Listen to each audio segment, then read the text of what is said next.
নজর রাখছি পরের খবরে।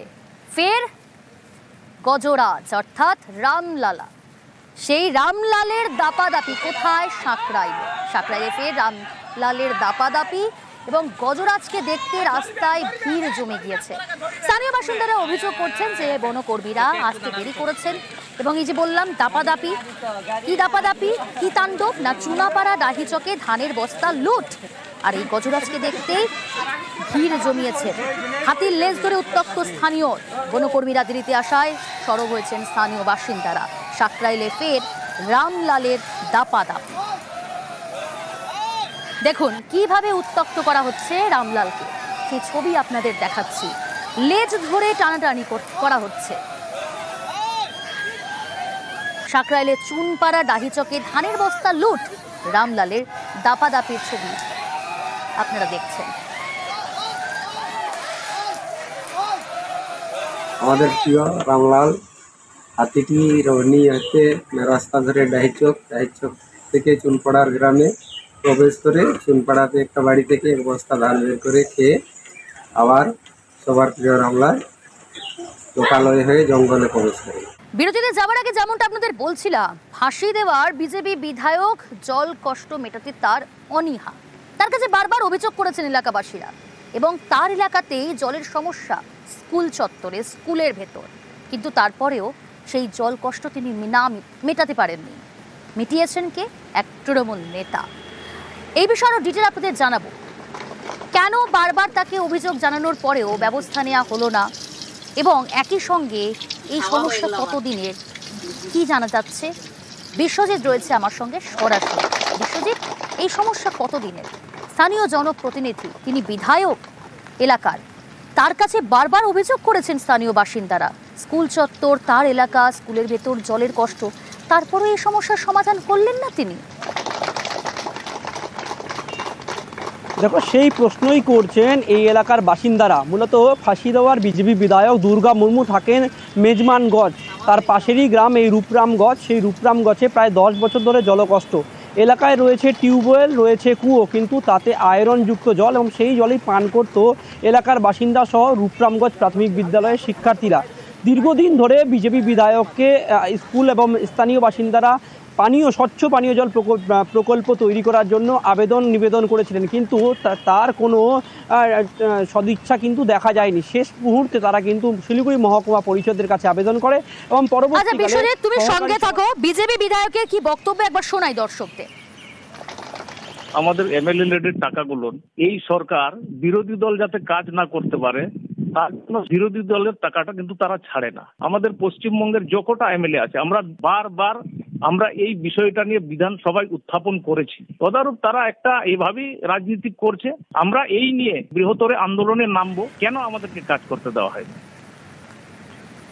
বিশ্বজিৎ রয়েছে আমার সঙ্গে সরাসরি। বিশ্বজিৎ, বিজেপি বিধায়ক তো পুরোপুরি দোষ চাপাচ্ছেন সরকারের উপরে, যেখানে 5 লক্ষ টাকা খরচে স্কুলে জলের উদ্বোধন করা হলো, তারপরে বিজেপি বিধায়ক তিনি অভিযোগ সামনে আনছেন এবং তার বিরুদ্ধে যে অভিযোগ তোলা হচ্ছিল সে অভিযোগ অস্বীকার করে বারবার সরকারের বিরুদ্ধে তোপ দেখে দিচ্ছেন তিনি।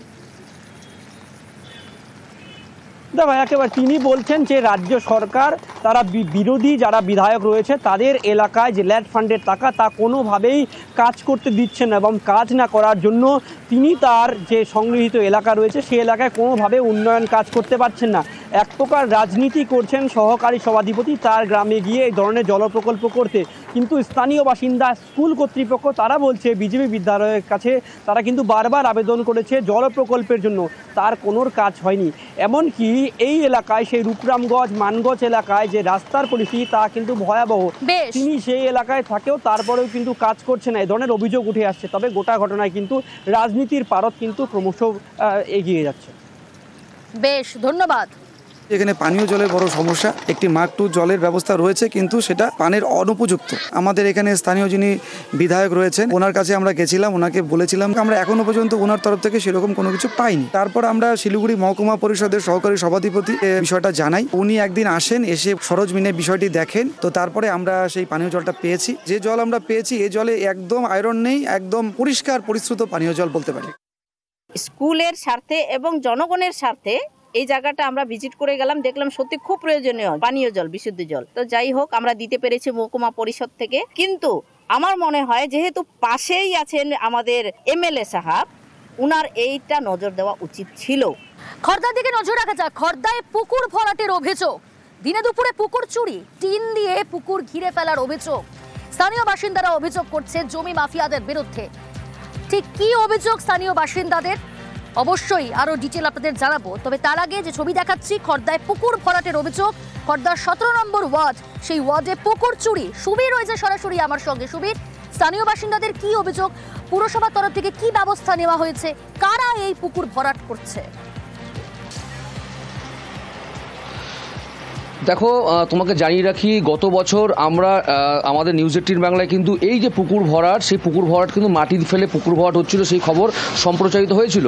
তারপরে নড়েচড়ে বসে খর্দ পৌরসভা, এবং তারপরে কিন্তু এই পুকুর ভরাটের কাজ বন্ধ ছিল। কিন্তু এখন যেটা দেখা যাচ্ছে, সুকৌশলে যারা জমি হাঙর রয়েছেন তারা কিন্তু মাটি ফেলে, অর্থাৎ তারা ভরাট করছেন না, তারা কিন্তু এই পুকুরের চারপাশে যে গাছপালা রয়েছে সেগুলো কেটে সেই গাছপালা এবং পৌরসভার যে আবর্জনা, সেই আবর্জনা ফেলে কিন্তু এই পুকুর ভরাটের কাজ চালাচ্ছেন। এবং এই নিয়ে কিন্তু এলাকাবাসী তারা সরব হয়েছেন এবং তারা বলছেন যে এই পুকুর প্রাচীন পুকুর, এই পুকুর কোনো রকমভাবে ভরাট করতে তারা দেবেন না, এবং পৌরসভার কাছে তারা আবেদন জানাচ্ছেন যে এই পুকুর পুনরায় আগের অবস্থা ফিরিয়ে দেওয়ার জন্য।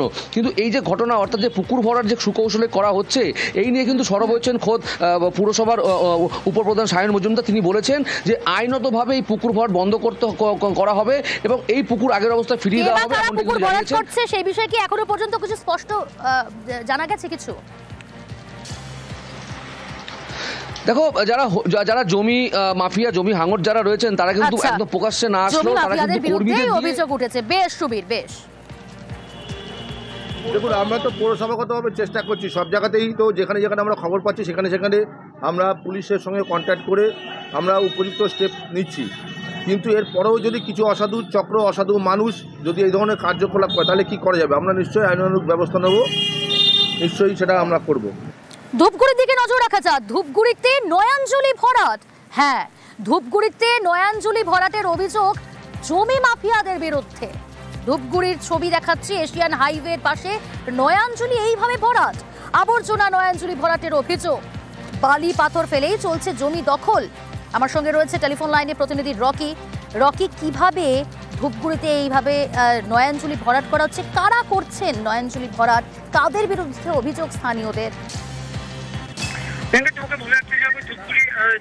জলপাইগুড়ি এশিয়ান হাইওয়ে 48 এবং সেই রাস্তার ধারেই 2 নং ব্রিজ সংলগ্ন এলাকায়, সেখানে কিন্তু সরকারি জলাভূমি নয়াঞ্জলি ভরাট করে দেওয়া হচ্ছে দিনে দুপুরে। এমনকি এখানে দেখা গিয়েছে যে অভিনয় কায়দায় ধীরে ধীরে কিন্তু সেই নয়াঞ্জলি ভরাট করে ফেলছে জমি মাফিয়ারা, এমনটা অভিযোগ রয়েছে। রকি, তাহলে এটা তো স্পষ্ট যে হাইওয়ের পাশে সবসময় জমির দাম অনেক বেশি থাকে, অর্থাৎ দামি জমি বিক্রি করার জন্যই এই অভিযোগ সামনে এসেছে বা এই ঘটনা ঘটাচ্ছে জমি মাফিয়ারা। একদম প্রিয়াঙ্কা, তুমি যেমনটা বললে, কারণ এশিয়ান হাইওয়ের পাশে যে সকল জমি রয়েছে তা বড় দামে বিক্রি করার উদ্দেশ্যে কিন্তু এই নয়াঞ্জলি ভরাটের পরিকল্পনা বলে স্থানীয়দের অভিযোগ রয়েছে। ধূপগুড়ি পৌরসভা বিভিন্ন এলাকার যে আবর্জনা, নোংরা, তা নিয়ে এসে দিনে দুপুরে ফেলা হচ্ছে। এমনকি পেছনে যে সকল জমি রয়েছে সেগুলিতে শেড দেওয়া হচ্ছে, এবং তার পাশ থেকে বালি পাথর ফেলেও কিন্তু দখল করা শুরু করা হয়েছে। প্রশাসন কোনো নজর দিচ্ছে না, এমনটা কিন্তু অভিযোগ করেছে এবং বিরোধীরা সুস্থ করেছে। প্রথম কথা হলো, পৌরসভার কোনো নোংরা ফেলা হয় না, আমাদের একটা নির্দিষ্ট জায়গা আছে, কে বা কারা রাতে অপমান হয়েছিল তারাই বলতে পারবে। এবং যদি কোনো পুকুর ভরাট হয়ে থাকে অবশ্যই পুলিশের সঙ্গে দেখবে, এবং আমরা যতগুলো অবৈধভাবে কাজ শুরু হয়েছে সেগুলো সবগুলোই বন্ধ করা হয়েছে এবং এই অবৈধ কাজটাও বন্ধ করা হয়।